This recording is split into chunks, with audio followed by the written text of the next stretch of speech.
മെയിനായിട്ട് അക്കൗണ്ട്സുകളെ മൂന്നായിട്ടാണ് ക്ലാസിഫൈ ചെയ്തിട്ടുള്ളത്. Real account, personal account, nominal account. എല്ലാ അസറ്റ്സും പ്രോപ്പർട്ടീസുമായിട്ട് ബന്ധപ്പെട്ടുള്ള അക്കൗണ്ടാണ് റിയൽ അക്കൗണ്ട്. ഇതിനകത്ത് എല്ലാ ടാഞ്ചിബിൾ ആയിട്ടും ഇൻടാഞ്ചിബിൾ ആയിട്ടുള്ള അസറ്റ് ഇൻക്ലൂഡഡ് ആയിട്ടുണ്ട്. റിയൽ അക്കൗണ്ടിൻ്റെ ട്രീറ്റ്മെൻറ്റ് എന്ന് പറഞ്ഞാൽ എന്താണോ ബിസിനസ്സിലേക്ക് വന്നത് അതിനെ നമ്മൾ ഡെബിറ്റ് ചെയ്യുന്നു, എന്താണോ ബിസിനസ്സിൽ നിന്ന് പോയത് അതിനെ നമ്മൾ ക്രെഡിറ്റ് ചെയ്യുന്നു.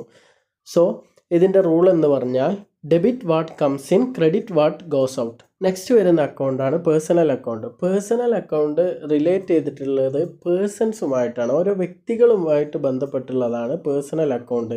ഇത് ഒന്നുകിൽ നാച്ചുറൽ പേഴ്സൺ ആവാം, അല്ലെങ്കിൽ ആർട്ടിഫിഷ്യൽ പേഴ്സൺ ആവാം, അല്ലെങ്കിൽ റെപ്രസെൻറ്റേറ്റീവ് പേഴ്സൺ ആവാം. പേഴ്സണൽ അക്കൗണ്ടിൻ്റെ ട്രീറ്റ്മെൻറ്റ് എങ്ങനെയാണെന്ന് നോക്കാം.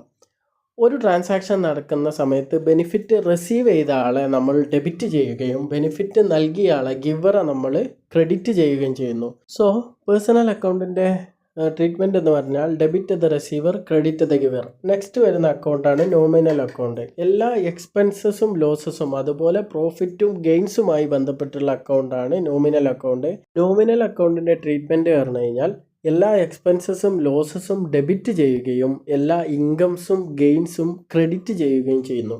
Debit all expenses and losses, credit all incomes and gains.